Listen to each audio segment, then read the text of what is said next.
तुम जानते हो ना कि तुम मेरे गुलाम हो।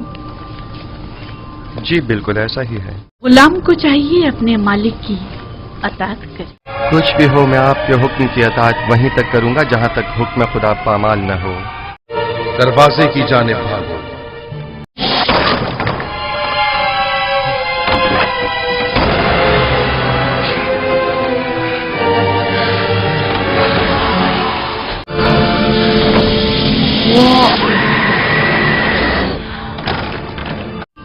जो आपकी बीवी पर बुरी नजर रखता हो उसकी सजा इसके सिवा और क्या है कि इसको कैद किया जाए। तो फिर तुम मुजरिम हो। कैसीन कलाम करो। अगर कुत्ता सामने से फटा हुआ हो तो बानू बेगुनाह और यूसुफ गुनाहगार है, और अगर उसका कुत्ता पीछे से फटा हुआ हो तो बानू कसूरवार और यूसुफ बेगुनाह है। बिस्मिल्लाहिर्रहमानिर्रहीम। अस्सलामु अलैकुम। हज़रत यूसुफ अलैहिस्सलाम का वाक़या निहायत अहम और नसीहत आमोज़ वाक़या है, जिसके सुनने से नेक कामों की मोहब्बत और गुनाहों से बचने की हिदायत और रग़बत और तबीयत को फ़रहत हासिल होती है। और क्यों ना हो, इस वाक़े को अल्लाह ताला ने अहसनुल क़सस फरमाया है। जैसे कि इरशाद बारी ताला है, हम आपसे बेहतर किस्सों में से एक किस्सा बयान करते हैं, जिससे कि भेजा हमने आपकी तरफ कुरान और आप थे पहले इससे बेखबर। ये किस्सा अजीबो गरीब और निहायत मौसर है। इसके पढ़ने से हर इंसान नेक बन सकता है और दुनिया की तमाम बुराइयों से महफूज रह सकता है। सूरह यूसुफ के नाजिल होने का सबब ये था कि एक रोज़ 7 यहूदियों ने आकर हज़रत उमर रज़ी अल्लाह ताला अन्हु से कहा कि हमारी तौरात बेहतर है तुम्हारे कुरान पाक से। हज़रत उमर रज़ी अल्लाह ताला अन्हु ने फरमाया कि हमारा कुरान मजीद बेहतर है तुम्हारी तौरात से। के जवाब में यहूदियों ने कहा कि हज़रत यूसुफ अलैहिस्सलाम का किस्सा तौरात में मज़कूर है और आपके कुरान में नहीं है, हालांकि वो बेहतर किस्सों में से है। हज़रत उमर को ये सुनकर बहुत रंज हुआ और रसूल खुदा सल्लल्लाहु अलैहि वसल्लम के पास आए और मुनासरा का हाल बयान किया। रसूल खुदा सल्लल्लाहु अलैहि वसल्लम ये सुनकर और हज़रत उमर को गमगीन देखकर बहुत मुतफिक्र हुए। इतने में हज़रत जिब्राइल अलैहिस्सलाम तशरीफ़ लाए और पूरा किस्सा हज़रत यूसुफ अलैहिस्सलाम का बयान किया। किस्सा कुछ यूँ है कि हज़रत यूसुफ अलैहिस्सलाम हज़रत याकूब अलैहिस्सलाम के बेटे हैं और उनकी वालिदा बीबी राहील का बिन्यामीन को जन्म देने के बाद इंतकाल हो गया। उस वक्त हज़रत यूसुफ अलैहिस्सलाम की उम्र सिर्फ 5 बरस थी। वो अपने 11 भाइयों में सबसे ज़्यादा हसीन और जमील थे और हज़रत याकूब अलैहिस्सलाम उनको बहुत ज़्यादा प्यार करते थे। यही वजह थी कि उनके भाई उनसे हसद करते और बोझ रखते थे।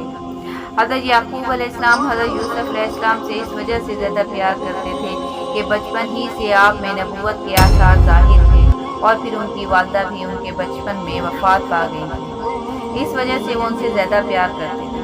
एक दिन हज़रत यूसुफ अलैहिस्सलाम ने अपने वालिद से फरमाया कि मैंने ख्वाब देखा है कि आफ़ताब और महताब और 11 सितारों ने आसमान से उतरकर मुझे सजदा किया है। हज़रत याकूब अलैहिस्सलाम ने हज़रत यूसुफ अलैहिस्सलाम को मना किया कि अपने ख्वाब का जिक्र अपने भाइयों से ना करना, लेकिन जब उनके भाइयों को उनके ख्वाब की खबर हुई तो वो हसद करने लगे और इस हसद और तकब्बुर में इतना बढ़ गए कि उन्होंने हज़रत यूसुफ अलैहिस्सलाम को चंद सिक्कों के एवज़ बेच दिया और इस तरह हज़रत यूसुफ अलैहिस्सलाम बिकते हुए मिस्र के बाज़ारों में आ गए।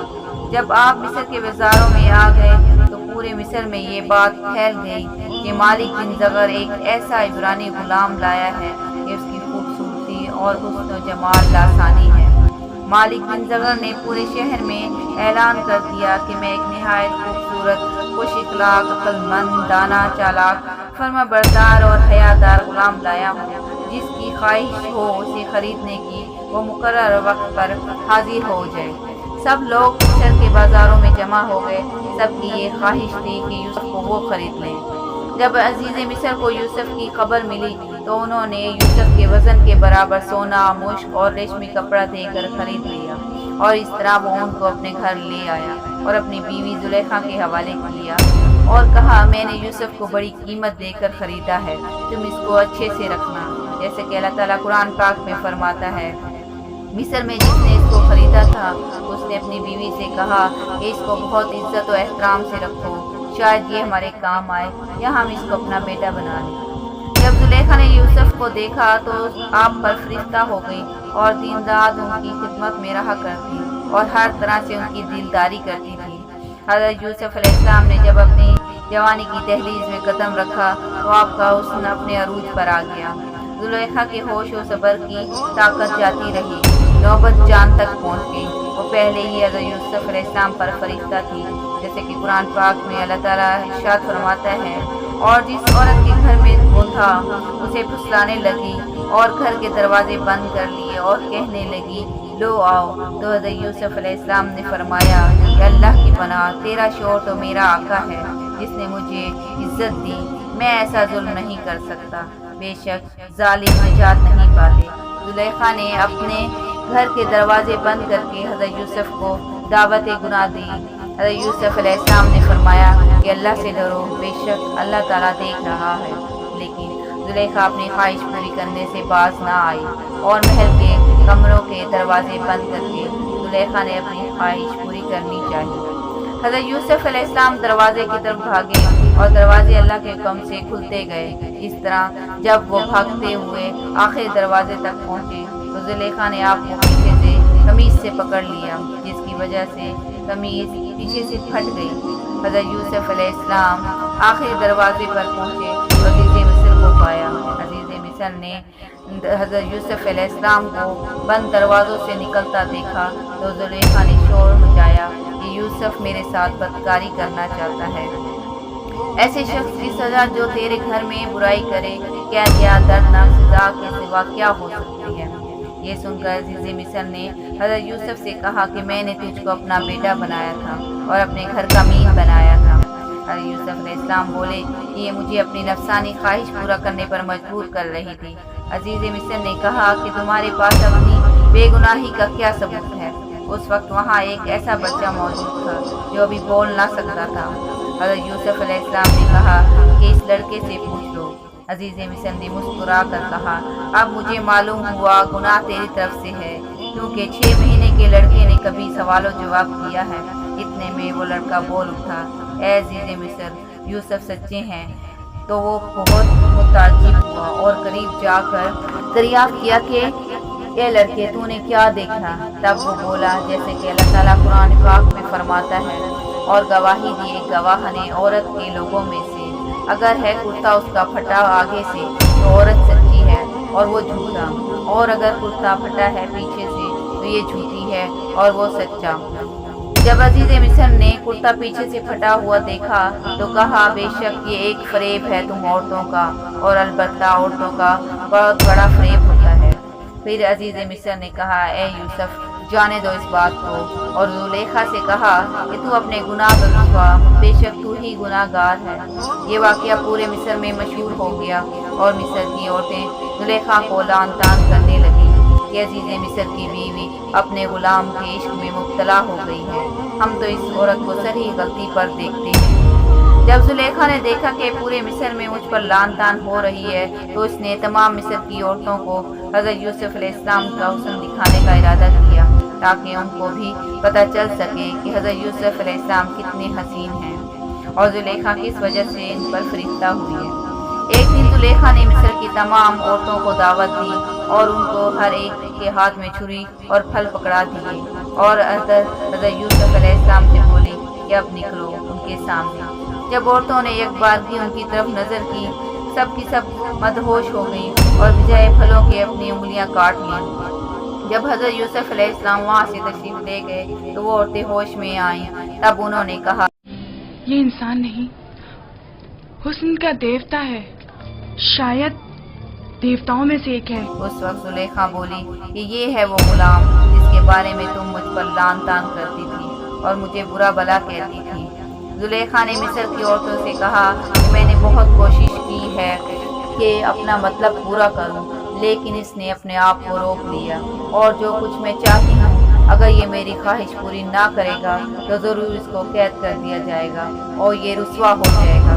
चुनांचा उसने यूसुफ को कैद कराने के लिए चाल चली कि अपने शौहर के पास गई और कहने लगी, पूरे मिस्र में मुझ पर लान तान हो रही है और लोग मुझे बुरा भला कह रहे हैं, क्यों ना हज़रत यूसुफ पर इस बदकारी का इल्ज़ाम लगाकर कैद खाना भेज दिया जाए। جس طرح لوگ یہ سمجھیں گے کہ غلام کا گناہ ہے اور میری عزت بچ جائے گی۔ جب عزیز مصر کو معلوم ہوا کہ مصر کے لوگ اس واقعے سے آگاہ ہو گئے ہیں، تب زلیخا سے متفق ہو کر حضرت یوسف کو قید خانہ بھیج دیا۔ اس طرح حضرت یوسف علیہ السلام اپنی زندگی 7 سال قید خانے میں گزارے۔ اس زمانے میں مصر کا بادشاہ ملک ریان تھا۔ اس کے 2 غلام ساقی اور طباخ تھے، جن کو بادشاہ نے کسی خطا میں قید خانہ میں بھیج دیا تھا۔ جب 3 دن گزرے تو ساقی نے خواب میں دیکھا کہ خشک انگور کا نچوڑتے ہیں، اور طباخ نے دیکھا کہ اس کے سر پر روٹی رکھی ہے اور پرندے اس میں سے کھاتے ہیں۔ یہ دونوں حضرت یوسف علیہ السلام کے پاس گئے اور اپنے خواب بیان کیے اور کہا کہ آپ ہمیں خواب کی تعبیر بتائیں، ہم آپ کو نیکوکار دیکھتے ہیں۔ آپ نے کہا، اے میرے قید خانے کے ساتھی، تم میں سے جس نے شراب بھرتے دیکھا ہے وہ کل رہا ہو جائے گا اور بادشاہ کو شراب پلائے گا، اور دوسرے نے جو روٹی رکھی دیکھی ہے وہ سولی چڑھ جائے گا۔ اور ساقی سے کہا کہ کل قید خانے سے جب رہائی پاؤ گے تو اپنے بادشاہ سے کہنا کہ ایک نوجوان بے گناہ قید میں ہے۔ اس بات کو اللہ تعالیٰ نے ناپسند کیا اور ساقی کے ذہن سے اس بات کو بھلا دیا کہ وہ یوسف کی بات اپنے بادشاہ سے کرے۔ بادشاہ ریان نے ان دونوں کو رہا کر دیا، ساقی کو شراب پلانے پر مامور کیا اور طباخ کو سولی چڑھا دیا۔ ساقی کے ذہن سے یہ بات شیطان نے بھلا دی اور وہ حضرت یوسف علیہ السلام کی بات اپنے بادشاہ سے نہ کر سکا۔ قرآن پاک میں آیا ہے کہ ایک رات بادشاہ ریان نے خواب دیکھا کہ 7 گائیں موٹی ان کو 7 دبلی گائیں کھا گئیں، اور 7 بالیاں تازہ ہری ان کو 7 سوکھی بالیاں کھا گئیں۔ بادشاہ بہت ہی حیران و پریشان بیدار ہوا اور ملک کے تمام نجومیوں کو بلایا اور پورا خواب ان کے سامنے بیان کیا۔ وہ سب عاجز آ گئے اور خواب کی تعبیر نہ بتا سکے۔ ساقی حضرت یوسف علیہ السلام کے پاس گیا اور تعبیر معلوم کی کہ 7 سال خوب کھیتی ہوگی، 7 سال زبردست قحط ہوگا۔ بادشاہ اور تمام درباری خواب کی تعبیر سن کر حیرت میں آ گئے، اور بادشاہ نے اس کی تصدیق کر دی اور کہا یہ تو بڑا ہی عقل مند اور دانا شخص ہے۔ بادشاہ نے ساقی سے کہا کہ یوسف کو عزت و احترام سے میرے پاس لاؤ، لیکن حضرت یوسف علیہ السلام نے کہا ان عورتوں کا حال معلوم کرو جنہوں نے اپنے ہاتھ کاٹ لیے تھے۔ پھر بادشاہ نے ان تمام عورتوں کو بلایا اور پوچھا تم نے یوسف کی خواہش کی تھی یا اس نے تمہاری خواہش کی تھی؟ سب سچ کہہ دو۔ انہوں نے کہا کہ ہم نے اس کو طلب کیا تھا، وہ بے گناہ ہے۔ زلیخا نے کہا کہ میں اس کے عشق میں بے قرار رہی ہوں، آپ چاہیں تو مجھے سزا دیں۔ عزیز مصر نے یہ حال دیکھا تو زلیخا کو چھوڑ دیا اور نہایت شرمندہ ہوا اور چند دن اسی غم میں مبتلا رہ کر انتقال کر دیا۔ اس طرح یوسف علیہ السلام کو بادشاہ نے بہت عزت و احترام سے بلایا اور آپ پر ایمان لایا اور آپ کو تمام مصر کے اختیارات دے دیے۔ بادشاہ نے آپ کو عزیز مصر مقرر کر دیا۔ وقت یوں ہی گزرتا گیا۔ ادھر عزیز مصر کی وفات کے بعد زلیخا تنگ دست اور محتاج ہو چکی تھی، اس پر بڑھاپا آ چکا تھا۔ جو شخص بھی یوسف کا نام لیتا وہ اس کو انعام اکرام دیتی۔ اسی طرح اس نے تمام دولت اڑا دی اور یوسف کے لیے روتے روتے اس کی آنکھوں کی روشنی بھی جاتی رہی۔ ایک دن حضرت یوسف علیہ السلام سیر کرتے ہوئے اسی راستے سے گزرے جس راستے پر زلیخا تھی۔ زلیخا نے حضرت یوسف علیہ السلام کی خوشبو کو پا لیا اور کھڑی ہو گئی اور حضرت یوسف کو پکارنے لگی اور کہنے لگی اے پاک ذات جس نے گناہ کے سبب بادشاہ کو غلام اور اطاعت کے سبب غلام کو بادشاہ بنا دیا۔ حضرت یوسف نے اپنا گھوڑا وہیں روک لیا اور بولے اے زلیخا تیرا کیا حال ہے؟ کہاں گیا وہ تیرا حسن و جمال؟ وہ بولی کہ تیرے عشق نے برباد کر دیا ہے۔ حضرت یوسف علیہ السلام نے کہا ابھی تک تیرا عشق موجود ہے۔ وہ بولی کہ میں تیرے عشق میں جل گئی ہوں۔ حضرت یوسف علیہ السلام زلیخا کا حال دیکھ کر اس پر رحم کھا کر گھوڑے سے اترے اور وہیں زمین پر بیٹھ کر بولے زلیخا تو میرے خدا پر ایمان لیا۔ یہ کہتے ہی زلیخا فوراً مشرف با اسلام ہو گئی۔ پھر یوسف علیہ السلام نے فرمایا کہ اے زلیخا اب بتا کہ تو کیا مانگتی ہے؟ وہ بولی کہ اے یوسف اللہ سے دعا کریں کہ وہ مجھے پھر وہی حسن و جمال اور جوانی بینائی لوٹا دے تو باقی عمر میں تیری خدمت میں صرف کروں گی اور اپنے خدا کی عبادت میں مصروف رہوں گی۔ یہ سن کر حضرت یوسف علیہ السلام نے اللہ سے دعا کی۔ آپ کی دعا قبول ہو گئی۔ آپ نے زلیخا کی طرف دیکھا تو اس کا حسن جمال بصارت اور جوانی لوٹ آئی۔ اس طرح 40 دن بعد حضرت یوسف علیہ السلام اور زلیخا کا نکاح ہوا۔ نکاح کے وقت آپ باکرہ تھی اور آپ کے بطن سے 2 بیٹے پیدا ہوئے۔ ملک ریحان جب بالکل بوڑھا ہو گیا تو اس نے تمام اختیارات حضرت یوسف کو دے دیے اور خود گوشہ نشین ہو گیا۔ حضرت یوسف علیہ السلام کو تمام اختیارات مل گئے تو وہ خلق خدا کی پرورش